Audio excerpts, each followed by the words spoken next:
there are people who write books and stories like this, and they can, easily read them without any emotional response. But clearly, I have not mastered that ability. This is Daring to Tell, the podcast where we hear true stories of personal daring read by the writers who have lived them. I'm your host, Michelle Rado. I never did see nothing like that. I never did dream nothing like that. What must it be like to see and manipulate places where very few of us mortals have ever had the chance or occasion, hopefully, to see? Not only to see, but to comprehend, to cut and sew the insides of a gut or a heart, or in the case of today's guest, a brain. I'm someone who has always loved stories or reporting about the human brain. I don't really seek out watching those kind of surgeries or anything like that, but I am usually curious to know more about our bodies and how they work. This changed just a little bit when I myself had gut surgery. I decided to stay somewhat ignorant of all the details of the procedure. My surgeon explained in general terms what was going to happen to me for what was called anterior rectal resection. The only word in that title that I even comprehended was rectal, and that was a word I had great aversion to saying for years after the operation. What I knew was that I had a large precancerous polyp that had to come out. I imagined a sort of ghost-shaped monster clinging to the side of my intestine, and I imagined my surgeon just clipping it off, like how a dermatologist might snip off a skin tab. Much later, I asked him about exactly how he took out the monster, as I called it, and I still can't really recall his description because it was pretty grisly even afterwards. I only remember it somehow involved a big spike, and that's where I tuned out. Eventually, I realized it was probably closer to taking an empty paper towel tube, snipping out the middle section, and then gluing the two ends back together. And Dr. G, if you are listening, I am sure I have gotten even that part wrong too, but that's okay. You are the only one, well, along with whoever else was with you in the OR that day, who has ever seen such insides of me, my gut. And for that, I truly thank you. Today, I was fortunate to snag some time from a brain surgeon. That's right, a man who has opened up people's skulls and manipulated their gray matter.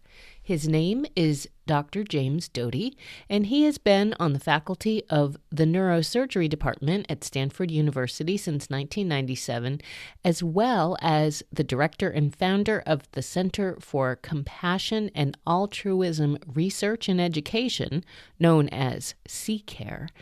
And I spoke with him about his rare and remarkable story to arriving at such titles, which he explores in a book called Into the Magic Shop, a neurosurgeon's quest to discover the mysteries of the brain and the secrets of the heart. I am so happy to have you here today. Welcome to Daring to Tell. Well, thank you for having me. It's wonderful to be with you, Michelle, and I'm looking forward to our conversation. Me too. The thing that first drew me to your book, well, certainly the title, that always gets us, but the quest to discover the mysteries of the brain and the secrets of the heart, that was what hooked me, because I'm always curious about the spaces between things. And this seemed like the space that you were going to really get into, and which you did. Your book is about your very unlikely path to becoming a neurosurgeon in spite of a really challenging childhood start in life. So if we just start there, I wonder if you want to start by talking about your inspiration to write this story. Sure. First of all, I actually had no interest in writing a book. In fact, I had been approached by a number of literary agents who had somehow attended some events I spoke at, who had approached me. And first of all, I never considered myself an author. And second of all, I had plenty of commitments already. Interestingly, what happened was that I was at Desmond Tutu's 80th birthday party in Cape Town. It was a comparatively small event. There are only about 200 people there, which probably for most people, 200 people at birthday parties large, probably for Tutu, not so large. Right. But anyway, that event had three parts, and which were quite extraordinary. The first part was a service in his church. He was now the emeritus pastor at St. George's. And actually, Bono participated in that, which again, in and of itself, was quite extraordinary. Mm-hmm. The second day, there was a book launch party related to a book that his daughter, Impa, had done with a journalist, which is a coffee table type of book of photographs and his story. So I attended that. And at that event, an individual came up to me, introduced himself. And I'm sure you've had the experience of being at events where you don't really know that many people, and a ton of people introduce themselves, and typically you quickly forget them. But the interesting thing about this individual was that he was about 6'7", handsome guy, very friendly, and so he stood out in my mind. And then the third day was a more typical birthday celebration at a winery. So I returned to the US, and probably a month or two later, I had an event at Stanford where I spoke. And I looked out in the audience, and lo and behold, that individual was in the audience, Mm-hmm. which I found quite strange. And at the end of the event, I was going to speak to him, but I was inundated with people who wanted to speak to me. And when I looked up again, he was gone. This actually happened a second time, and I missed him that time as well. Mm-hmm. I did end up meeting him when I hosted a book launch party for a friend of mine at my home, and I did not make up the guest list. And at that party, this individual came up to me and he introduced himself again and reminded me that we had met in Cape Town. And he informed me that he was a literary agent, that he had been following my work for a few years, and that he found the talks that I had given and the stories that I told very compelling. Mm-hmm. And he wanted to do a book with me. And one of the major reasons he wanted to do it was also because his father, I believe, was in his 80s. And he had shared some of my stories with his father, and he wanted to give his father the gift of my book, That's very interesting. Yeah. which in and of itself, was quite moving. And interestingly enough, I immediately agreed. I didn't know who this fellow was in terms of his Mm-hmm. reputation or really anything about him. What did you think of that reason? No, I thought it actually moved me. Now, Yeah. what I tell people is later I found out his dad had been dead for 10 years, but I'm joking. Ah. I'm joking. Oh, okay.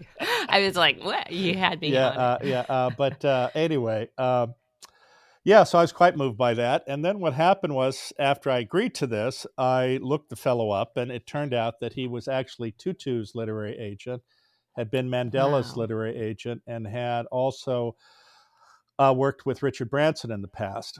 So obviously, this was an incredibly talented and well-known individual. Yeah. And so from there, we spent about 3 months doing an outline for the book. And then for the next year and a half or 2 years, I would work from 5 to 7 in the morning, actually Yeah. dictating. Mm-hmm. Then that would get transcribed. Then it would be looked at by one of himself or one of his editors. Yeah. And then every few weeks, I would meet with one of his editors, and she would give recommendations or thoughts or add her 2 cents, if you will. And that iterative process went on until the book was completed. About how long was that full process? Probably 2 years. Yeah. Mhm. Wow. Well, that is That's very interesting for a number of reasons. Um, hmm. What did you think of the writing process once you kind of were dragged into it? I think it's interesting that you did it by dictating and then transcribing, because I'll tell you that the way that I first read your book, my husband and I have had a practice of looking up books that we are interested in for various reasons. Usually they have to do with scientific explorations of things that we may or may not actually be able to scientifically show. And I read out loud. I love reading out loud. It's kind of why I started this podcast. And we have read where a journalist went in to explore and try to document near-death experiences and what can be known from what people say they experience versus other evidence that can be come up with. So in that line, I discovered your book, and I said, let's put this one on our list. So we began reading out loud. And in reading it out loud, it was very readable. I mean, of many books that we read out loud, some are easier to read, and others. So we were concurrently reading yours with Brian Greene's The Elegant Universe. Sure. And that had its moments of flow and readability, but let me tell you, sometimes that was a little intense. Anyways, my point is, it was a very conversational story with auditory flow, if that's even a term at all. So that was part of what I very much enjoyed about not just reading it, but reading it out loud. The other thing I'll say is very interesting that it started with Desmond Tutu, because if I can indulge myself, this is another book I am slowly making my way through. For those who can't see me holding up the book, it is called The Book of Forgiving by Desmond Tutu and Mpo Tutu, his daughter. Impa, I would just Mpa, thank you. Yes, I hadn't heard it. Yes, actually, she's a friend of mine, and I did a podcast with her myself, actually. Oh, I'll definitely have to check that one out. So continuing on, you were urged to write this at the urging of Desmond Tutu's literary agent, which, doesn't happen to most most writers. But I wonder if you can talk a little bit about the magic shop, about meeting Ruth, about recall. I guess one of my big questions about in the writing of the book was you recalled a lot of very specific dialogue. So how did that all happen? Well, first of all, I was 12, and I did not have a journal in which I wrote down every word that was spoken. A dialogue was created based on my recollections. Clearly, it was not a word-by-word recapturing of everything that was said. On some level, there's a degree of literary license, if you will. Of course. But fundamentally, it is truth. It's just impossible to remember every word. You just sort of have a gestalt of what you felt, what was said, etc. To answer more specifically your question, what happened was I was having a very challenging time. I was 12, soon to be 13, and I had a sense of despair and hopelessness because I had grown up in poverty. My father was an alcoholic. My mother had had a stroke when I was a child, was partially paralyzed, had a seizure disorder, and actually was chronically depressed, had attempted suicide multiple times. We were on public assistance. We had been evicted from multiple residences. And of course, this is not a background that is typically associated with success. Mm-hmm. And in fact, while many people acknowledge or promote my story, the fact of the matter is that very, very few people are able to succeed from those types of environments. In fact, I would suggest it's probably a 1 in a million story. Mm-hmm. And of course, this has to do with the nature of what we call ACEs, or adverse childhood experiences. where there is violence, drug and alcohol abuse, poverty, lack of resources, violence, et cetera, these add up to a score, and the higher the score, the less likely you are to succeed by traditional Western standards of success. But what's more sad is, of course, many individuals who grow up in those environments succumb to drug and alcohol abuse or mental illness and also have a variety of health issues.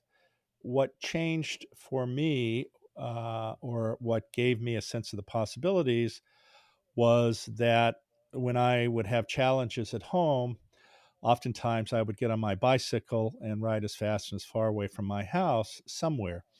And on one of those occasions, I ended up at a strip mall. And in that strip mall was a magic shop. And I'd had a long time interest in magic. So I went in and I began asking questions. And the woman who was there was in her, I would say, early 50s. She had this long, flowing gray hair. She had glasses that were on the tip of her nose with a chain around her neck, and she was reading this very thick paperback. But she looked up and she greeted me with this incredibly warm, embracing smile, which made me feel immediately comfortable. And we began a conversation. As the initial part of that, she informed me she knew nothing about magic. It was her son's store. She was just minding the store while he ran some errands. That being said, after about 15 or 20 minutes of conversation, she told me she was there for the next 6 weeks and that if I was interested, she would be happy to meet with me for an hour and a half or two every day. And because she thought she could teach me some things that might be helpful.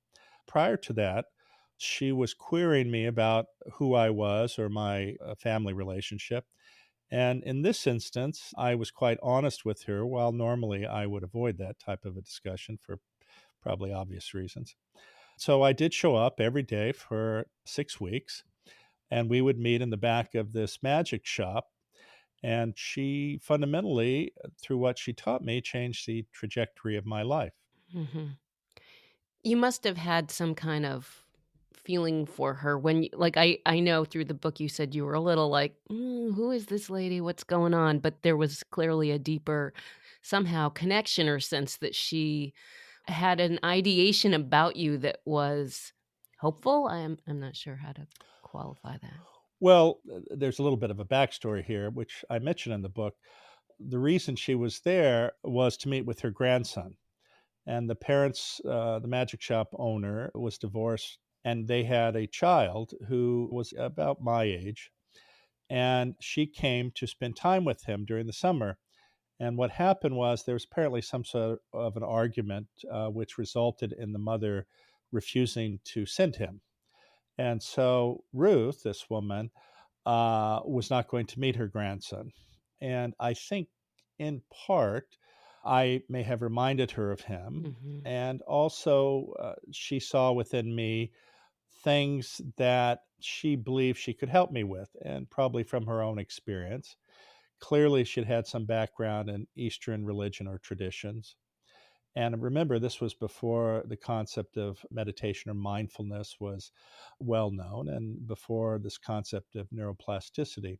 Right. So I think that is what led to her connecting with me. Plus, I mean, frankly, for most children at my age with my background, to meet somebody who immediately makes you feel comfortable or psychologically safe is fairly unusual, Mhm. because the nature of Mhm. most people is you're immediately judged. You're judged by how you're dressed, you're judged how you carry yourself, you're judged by the language you use. And for many people, that type of judgment actually has negative connotations. Very few people give you the benefit of the doubt or necessarily make the positive assumptions that we wish they all would, because the nature of our evolution as a species is to protect yourself and to shy away from the unknown. So I certainly was appreciative of the fact that she and I connected, and she was so kind. Yes, well, that's clear, and she did certainly prove to be a very impactful person as she trained or taught you these techniques, which today is, as you say, is much more well known as meditation or mindfulness. And you mentioned neuroplasticity, which, as a non scientist, I think I understand to mean our own ability, or maybe the brain's ability, to relearn or rewire itself somehow. Is that even close to? No, you're absolutely correct. Now, Okay. that's not completely a general truth. If you have a large segment of your brain damaged from a stroke Mm-hmm. and it impairs your ability to speak or to use your limbs, there are instances certainly where people can improve, but in most cases, they cannot get back to their baseline. Mm-hmm. So the idea of neuroplasticity is rewiring the brain, if you will, Mm-hmm. but it's not universal. So, Right. But for the purposes of you with Ruth over those 6 weeks, I wonder if you had a sense that you felt differently somehow from the beginning to the end.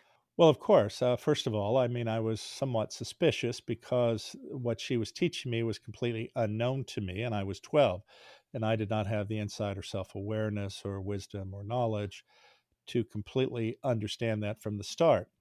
And in fact, frankly, I thought she was crazy. Mm-hmm.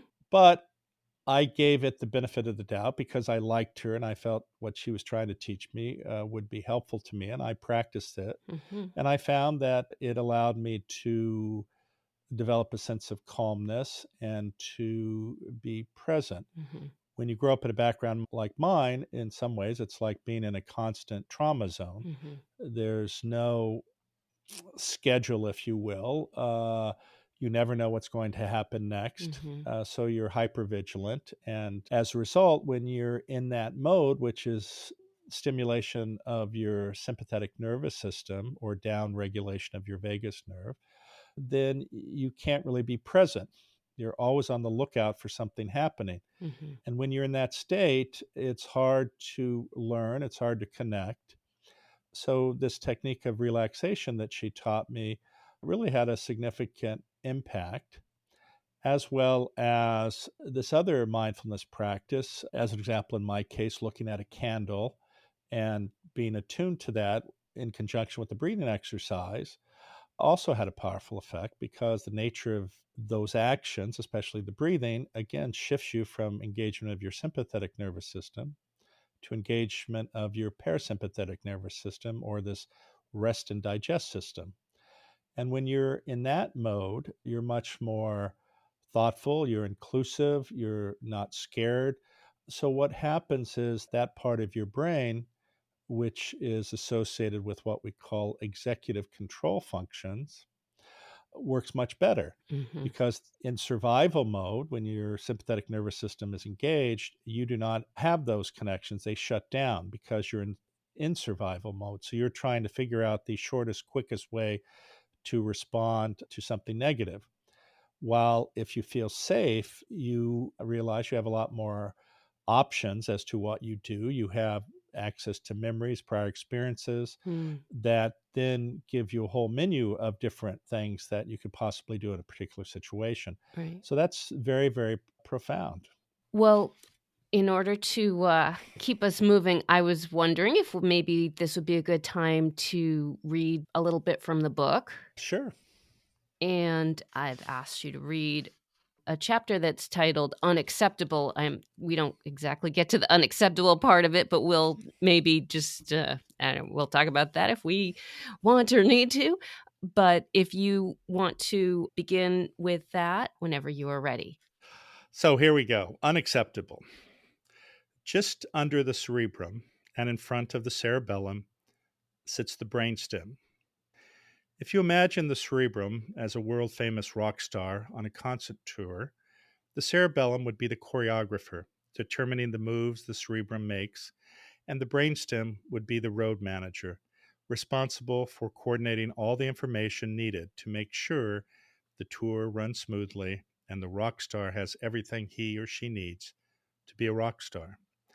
The brainstem is much smaller than the cerebrum, but it is in charge of all the functions that keep the body alive, and it is the highway that is responsible for millions of messages that need to pass back and forth between the brain and the body. The brain begins forming approximately 3 weeks after conception when the neural tube fuses shut and the first synapses of the central nervous system allow for fetal movement. The brainstem then develops and coordinates the necessary vital functions such as heart rate, breathing, and blood pressure, creating the potential for life outside the womb. The higher regions of the brain, the limbic system and cerebral cortex, are primitive at birth, allowing time for experience and the environment to shape them completely. This shaping and development of the higher regions of the brain through experience never ends. There is no retirement for the brain. Every experience matters. Noelle came into the emergency room complaining of headaches, nausea, and vomiting. She and her husband and 2 children, a 4-year-old girl and a 6-year-old boy, in tow. The couple were in their early 30s, and Noelle was 8 months pregnant. Headaches and nausea can be normal symptoms of pregnancy, but in the 3rd trimester, their sudden onset, along with high blood pressure, can be an indicator of preeclampsia, a dangerous condition for both mother and baby. I happened to be on call that morning, making rounds in the hospital when the family came in. The obstetrician had been called, but had yet to arrive at the hospital when Noelle suddenly collapsed in the emergency room and became unresponsive. By the time I got to her, she had been intubated and was undergoing a CT scan of her brain. During the scan, her vital signs started going crazy and her blood pressure became incredibly unstable. Looking at the scan, I could see that what was once her brainstem had now been almost completely replaced with blood. Noelle had sustained a massive brainstem hemorrhage, an intraparenchymal bleed, the kind people don't recover from. We began resuscitation efforts right there in the CT scan suite, but I held out little hope. I saw no sign of brainstem reflexes, those involuntary movements that occur when the brainstem is functioning properly. Her pupils were fixed and dilated. She was completely unresponsive. Noelle's body was still alive, but her brain was dead. I ordered medications to sustain her blood pressure and called the operating room to tell them to get ready. Page an OB immediately, I yelled at the nurses. This baby needs to be delivered now or it will die.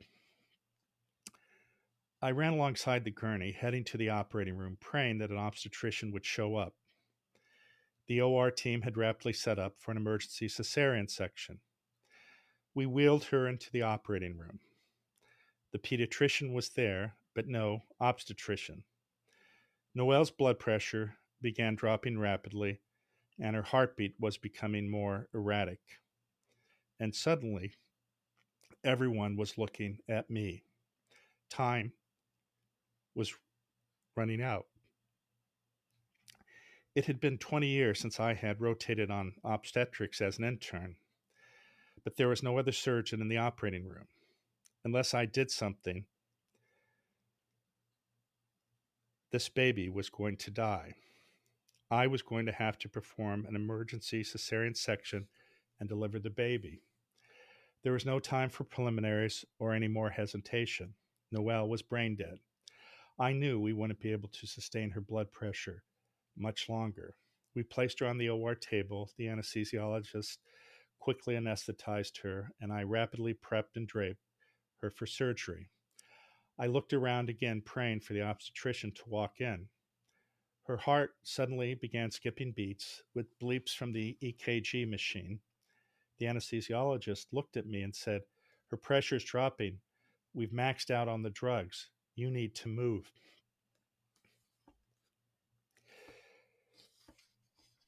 I could feel the sweat on my forehead and realized I was breathing fast. I was scared. And then I closed my eyes and began breathing slowly, in and out, in and out. I was back at the magic shop. I took a scalpel and sliced open her abdomen and then her uterus. I placed my hands into her body and pulled out the baby. There was a small, thin cut across the baby's forehead from the knife I had used to open up Noel, but apart from that, he was alive and healthy.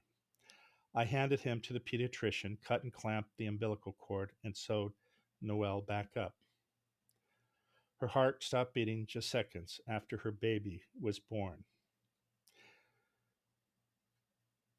They don't give you any training in medical school on how to tell a husband and two young children, their wife and mother, is gone.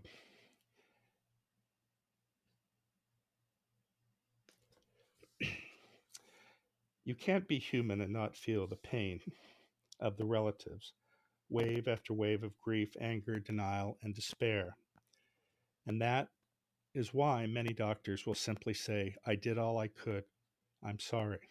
Then they will immediately walk away, leaving a hospital chaplain or other staffer to pick up the broken pieces. There's nothing matter of fact in telling a husband that his wife has died. No sorry.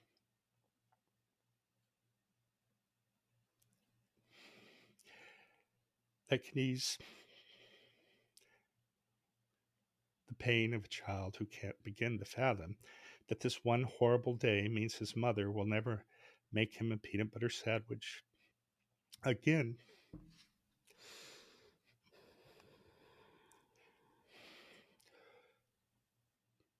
Or read him a story, or kiss and cuddle him after he's fallen down. I took Noel's husband aside and I told him what happened. He closed his eyes, reached out to me, and wailed a horrible cry of pain and despair. There was nothing I could do but hold him as he cried. The two children, seeing their father cry, also began to wail. I did my best to make space for his family's grief. I tried to tell Noel's husband about the baby, but he couldn't hear anything beyond the hard truth that his wife was gone. As I sat there with them, I noticed that the front of my surgical scrubs were splattered with tiny drops of blood.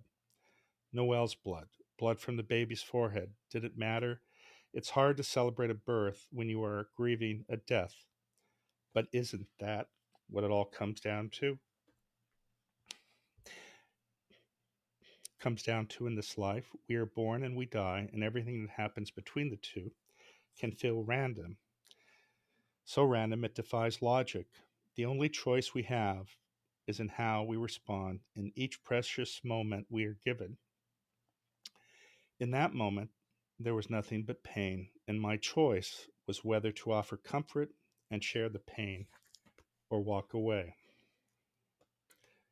I stayed with them, and for how long, I don't know. I just know I was there for them as best as I could be. Noelle's brain had died, and all those functions each of us take for granted ceased. And here was her son, whose brain was now experiencing the reality of the world for the first time. Again, the randomness and arbitrariness of the world.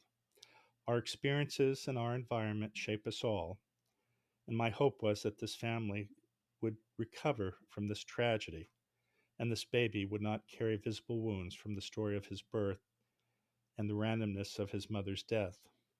It wasn't my first death as a surgeon, nor would it be my last. It also wasn't the first time I had walked away from a family with blood on my clothing. That first time that happened, I was going off to college, and the family was my own. Thank you so much for reading that. More than that, thank you so much for writing that and for living that. And it's words don't seem like enough to say it is extraordinary. Not only to be in the moment in that operating room when you realize I'm going to have to do this thing I haven't done. And then to have to say those words. I mean, obviously it's...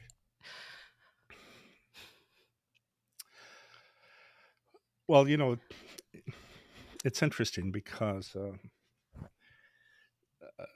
there are people who write books and stories like this, and they can, easily read them without uh, any emotional response. But clearly, I have not mastered that ability. I don't know. I don't know if you should master that, honestly. Really. Yeah. Well, it's funny you say that. I was giving a lecture one time, and I tell stories like this, or stories about my life that are very moving and that obviously people can relate with. And oftentimes my voice will crack, or I'll shed a tear, and I'm obviously moved.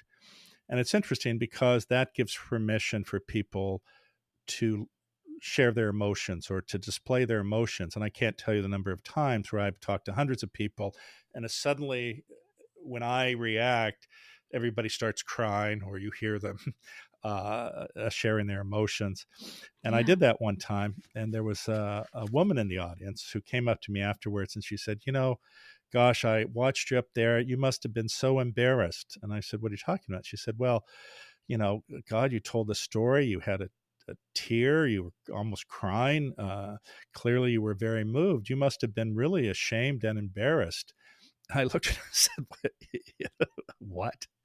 And she said, listen, I'm a psychiatrist and a hypnotist. Mm-hmm. And she said, if you come to me for 3 sessions, I can get rid of that for you. And I looked at her and I said, why would I want that? I mean, that is what makes me a human being. It's what makes me a person that people can relate to and respond to.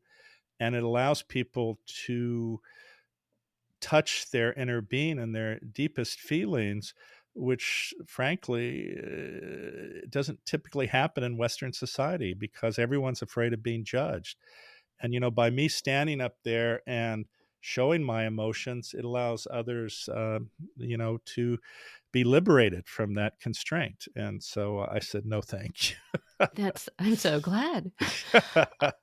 That's kind of funny you say that, because it reminds me, well, I will break it to you. You're not the first person to cry on Daring to Tell. I feel like we have many tears on this podcast because I really want to hear from people about the things that are most important. And that often involves tears. Well, my story about the tears, though, is a woman who I had on a little over a year ago. Her name is Caroline Fitzgerald, and she read a story that's a manuscript that she's working on. And she is also, interestingly, a hypnotist, among other things. And in reading her story, she was crying and a little bit in the moment that it brought her to tears, and we were talking about it. And I talked about how to get to that moment where we cry, I mean, that is the moment where it tells us something. And I don't shy away from that. I feel like I want to know where that emotion is. And I want to understand it too. Because sometimes I don't. I have been at a point in my life where I cry and I have no idea why. But she called it healing tears. And I do think that there's something in that when we allow ourselves to get to the point where we can have those tears, because it allows for that catharsis. You might have thoughts on that. I have plenty of other too, but I want to hear what you have to say. No, I think that's exactly right. There's actually a wonderful quote, if I can figure out where it is, about tears, which, that's not there. Anyway. Well, another of so many things that strike me within this one section also has to do with the things that one is not taught in medical school, and being in a field where you've had to deal with, as you said, facing death with patients many times. I mean, you have your compassion Institute now. You were very influential at Stanford and other very important places. Is this changing in any way? Do you see an ability to bring the power of listening or the power of presence? Because I think what the techniques of meditation and mindfulness try to help us get to is the ability to sit with a lot of really difficult things. Sure. If you look over sort of the history of meditation and mindfulness in the West, at least, it started out as the modification of a Buddhist practice to help people deal with their pain and suffering. Mm. Initially, this work, which was primarily done by John Kabat-Zinn, did not have an explicit compassion component or a self-compassion component. And in fact, we created a program at the center I founded that included those components, which to me is sort of the complete aspect of this Buddhist practice. And if you notice over the last decade or so, especially now, compassion is very prominent and is understood to be critically important in how we live our lives, compassion for self and compassion for others. And I think it is becoming more and more powerful and accepted, in some ways, even as a health practice. Mm-hmm. It also, I think, confronts the promotion of a divisive narrative that has been promoted by certain individuals because they have responded to a fear narrative set out by a subset of people, which results in stimulation of your sympathetic nervous system, separation from others, and a perception that you're being attacked, which is very, very sad. But I do believe that this compassion narrative is extraordinarily powerful and will become more so. And I truly believe that is what will ultimately save our species. I sure hope so. I sure hope so. Um, Another big part of your book was finding the capacity to forgive with your family and your upbringing, which was very difficult, as you told us.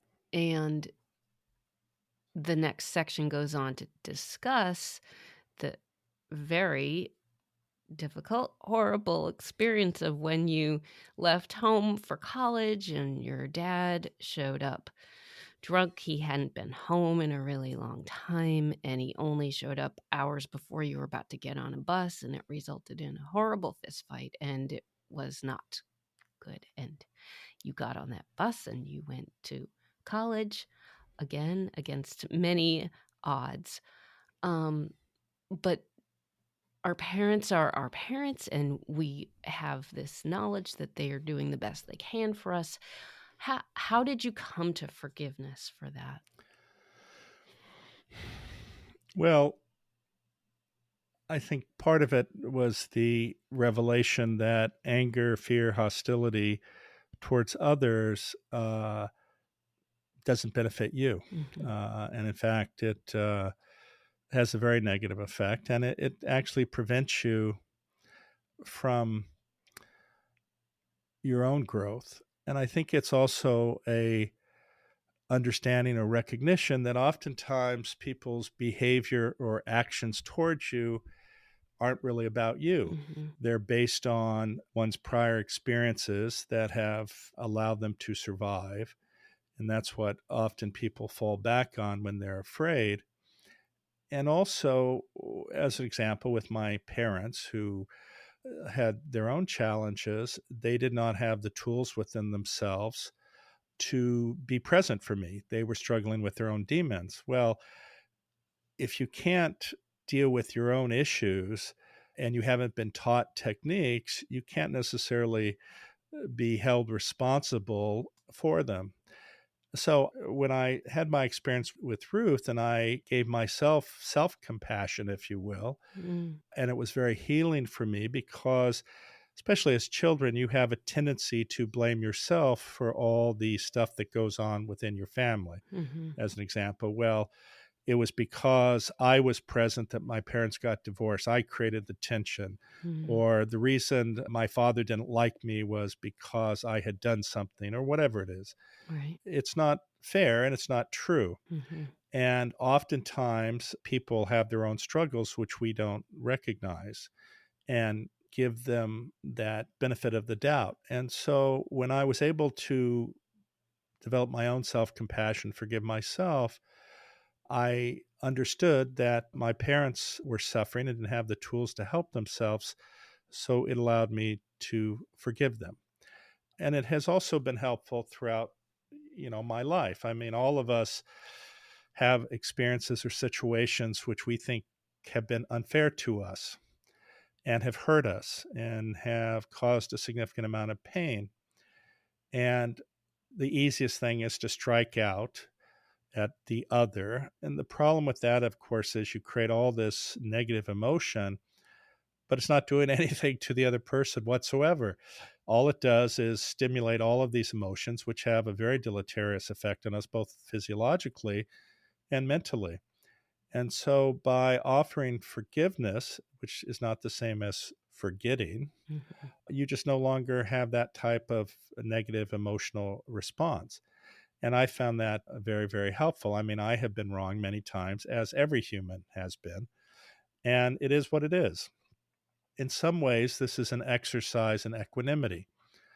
All of us would like to constantly experience positive affirmations, have good things happen to us. We would all love to sort of live there, Mm-hmm. but that is not possible. And these experiences, like all experiences, are typically transitory. And the interesting thing about negative experiences, oftentimes, and sadly so, people look at a negative experience as a permanent experience and unfortunately often respond in a very negative way towards themselves versus understanding, like the positive experience one has, they're transitory Mm-hmm. and sort of not being attached to the extremes and having a sense that you want an evenness of temperament about how you behave. It's Mm-hmm. not that you don't enjoy the good things, you're just not lost in them or attached to them. And the same is true of the bad things, because the benefit of bad things happening is that is where you learn your greatest lessons. It's where you learn resilience. It's where you Mm-hmm. learn wisdom. And in fact, sometimes those are the greatest gifts. So having an evenness of temperament, I think, is very important, and not getting lost or attached to having everything work out for you, because then that's what you crave. That creates jealousy, it creates envy, it creates unhappiness and suffering.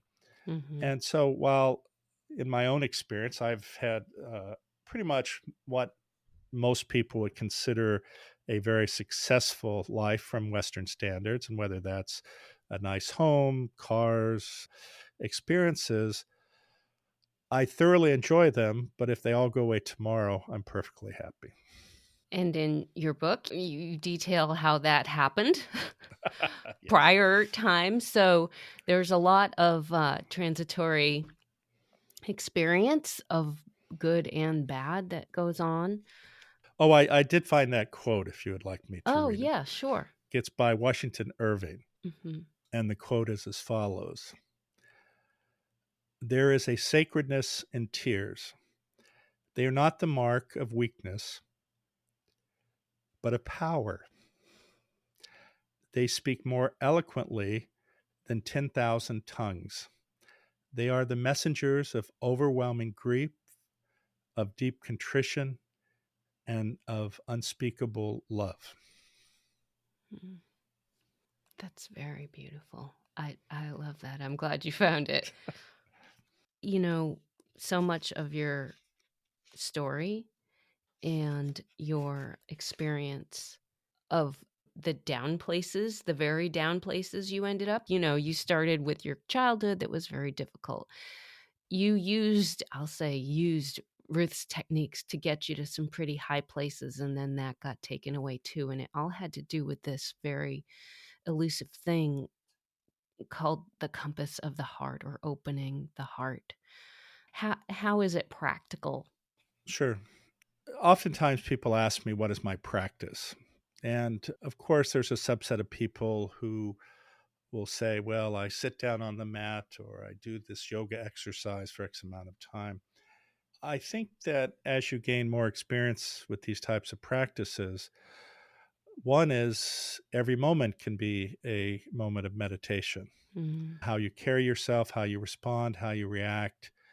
What I do in my own personal practice also is that every morning when I wake up and sit by the bed, I will close my eyes and I will think of all of the joy and awe in this world Mm.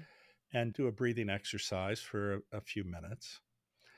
And then I will go through the alphabet of the heart, which, as you know, is at the end of my book, and literally starting with the letter C and going through L. Each one of those, as an example, I'll sit there and say compassion for self and others, recognizing the dignity of every person, practicing equanimity, practicing forgiveness, having gratitude, having humility, having integrity and values that bound your behavior, having justice and an understanding that you have a responsibility for those who are vulnerable. Mm. K, of course, is practicing kindness. It has nothing to do with suffering per se, just being nice, all contained by love. That sets the tone of my day, hopefully. Mhm. And then throughout the day, if I'm particularly stressed or anxious, I will just close my eyes and breathe a bit and go through that mantra of the alphabet. And it calms me, and that's it. And you've taught it to many people, so hopefully that love is spreading out. Well, I have to say, if you look at the work that CCARE has done, the center that I run, I'm very blessed. We have programs and courses that literally have trained tens of thousands of people who've then trained other people. The book, surprisingly, was not only a New York Times bestseller, but has been a bestseller in now over 40 languages and various editions. It was used by the Korean pop music band BTS as the basis Wow. for their third album called Love Yourself Tear. Wow. And in fact, the fourth song in that album is called Magic Shop. Oh, So, that's pretty cool. yeah, I have been extraordinarily blessed. The work that I've done has had an impact all over the world, which I'm very appreciative of. And, I look back at my own situation. I was involved in developing some medical technologies, impacted hundreds of thousands of people. So, I mean, Yeah. my goodness, I can't complain about anything. My life has been one of continued blessings and understanding that basically all of us are one. And if you look at the world through that lens, Mhm. you always make the right decision. Yes.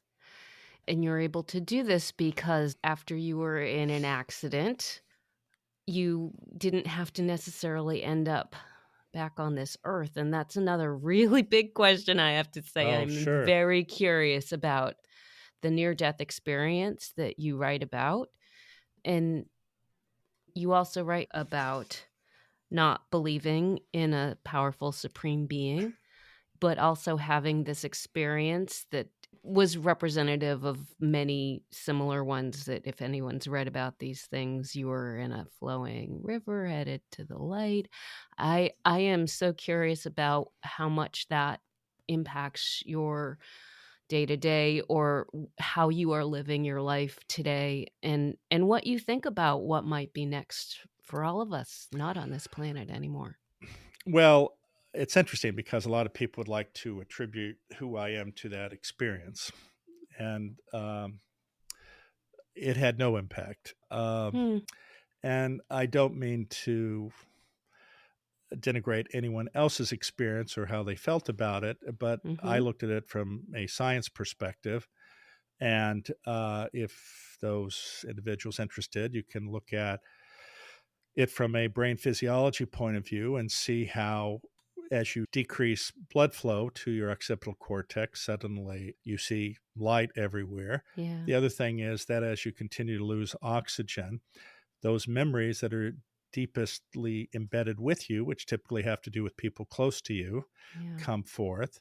Right. It's fascinating because you can imagine if there was quote unquote one truth and you had this experience, then one person wouldn't see Jesus and another person sense Mohammed or Yeah. whomever. And so it tells you or tells me that it's just an event. It has no particular meaning. It's not a pleasant Hmm. event. Mm-hmm. So that had no impact on how I see the world. My perspective is it doesn't really matter what's there. If you Mm-hmm. look at the world in general, as I Mm-hmm. even said in that a portion of my book that I read, the world is filled with randomness and arbitrariness. And as a species, we have a desire to explain things. So we create narratives to explain things. And in fact, Mm-hmm. you could argue that's why there is religion, because as we evolved as a species and we ultimately became hunter gatherers, if the group got beyond 150, and I think it's called Dumbarton's number, you can't really track what those individuals are doing. Plus, we're one of the only species that has a finite sense of our existence, which creates immense amount of anxiety. Well, Right. so what do? You create an omniscient being that can see everything that you do. And for some Mm-hmm. people, then that motivates them to do the right thing, even if they're not observed. And then to decrease the stress and anxiety or existential crises of our finiteness, then we create everlasting life. So if you're Mm-hmm. if you're good and you do the right thing, then you'll live forever. And the Mm-hmm. very nature of that decreases stress and anxiety. Yeah. And so those are the logical explanations versus what I feel is the probable reality, Mm-hmm. that there is nothing Yeah. beyond this existence. And, there's a recently written article that consciousness extending beyond our mind Mm-hmm. is against the law of physics. But I don't need any of that. If I'm here for a finite period of time, what makes me happy is to be of service and to care for others, Yeah. because that's how we evolved as a species. That's Yeah. how our physiology works its best. Yeah. I don't need anything else beyond that. That makes me feel good. And if it ends, it ends. And that's okay. I'm perfectly fine with that and accept that. I have no fear of death. Would I prefer it to live longer than not? Of course. But that being said, I've done the best I can, and I'm not perfect, and I accept that. And I've just been happy and thankful to be on the trajectory that I've been on. I am too. And I'm grateful to have the chance to talk with you. Before you go, my final question. What was most daring about this book for you? Well, it's interesting because a lot of people say, wow, you really laid yourself out in that book. You're very vulnerable. You talked about your foibles. But as you see from my own emotional response, that's not really an issue with That's me. not, yeah, that was not a problem. So I really can't say there have been. It's just now what I would say is that the help I got with the book is really what made the book. There's a woman who worked with me closely by the name of Laura Love at the publishing house or the literary agency who really was instrumental. I mean, she guided me, she helped me, she Mm-hmm. made improvements. So, frankly, the book would not have been what it was without her. Mm-hmm. So I do want to acknowledge that. But no, it wasn't. There were no issues. I have a tendency if I think of something or want to do something, I just sort of go off and do it. And, No blowback from the medical community about, operating room, sort of moments where you really had to stop and pull yourself together or anything like that. Uh, no, because the reality is that every surgeon and every physician has been in these situations where they don't know what to do, where they're doing the best they can, and whatever technique got them through it, that's wonderful. But no, in fact, I never Yeah. heard a negative comment ever. Uh, Hmm. uh, Now, I have heard some interesting comments. It's interesting what people write. Like an Amazon review. Here you have, I think, 3 or 4 thousand comments with, it's a Right. Oh, 4.7 or yeah. The 4.8 or whatever it is, yes. and then somebody will go 1/5. Right, It'll right. be like, well, I don't believe a word he said. And you're like, okay, Okay. yeah. I mean, what could he do? There's all types out there. Sure. Well, Dr. Doty, it has been a pleasure to spend the past hour plus talking with you. So thank you so much for being on Daring to Tell. Well, wonderful. Well, I hope your listeners enjoy. And one thing I would like to say is that never forget that every one of us has the capacity to make at least one person's life better every day. And if you use that as a mantra you live by, it will not only improve the world, but it will make you a happy person. Yeah, that is a great message to try and keep in mind each day. This was a very interesting conversation for me. I can't deny that I felt a little bit let down when he talked about how this book came into existence. Everyone has a different style, I know, but what I realized about an hour after talking with him was he's a brain surgeon, not a writer, a brain surgeon against the odds with a powerful message. This book is the vehicle for his message. But this whole conversation has had me thinking more about books, the power and experience of books. They are a medium for a message composed by a solitary person, then consumed by a solitary person, ideally many of them, but it's a 1-to-1 deal. You, writer, to me, reader. I feel that rapport with each book I read. I sit with the author and I listen. And because I'm human, I frequently can't help but want to respond, to push back and follow up, and share my thoughts on their story. His answers were much more those of a scientist than any of the other memoir writers I've spoken with. Nothing was daring to him even, which was informative and very interesting. But what I think is profound about this man and this book is the call to have an open heart. That's something quite abstract and something I think very difficult to try and describe, but at the same time, not entirely unfamiliar either. What do you think? Because a podcast is also kind of like a book in that it's a 1-to-1 deal. Me, podcaster, to you, listener. And I am always curious to hear your thoughts.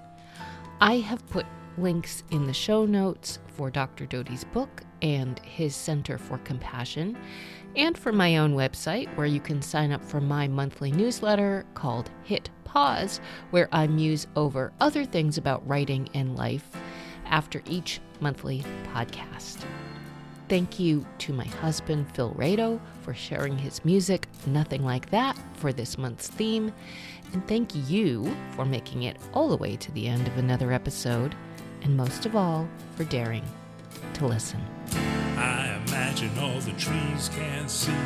The sun will move and the moon will slide into the place where we'll spend eternity.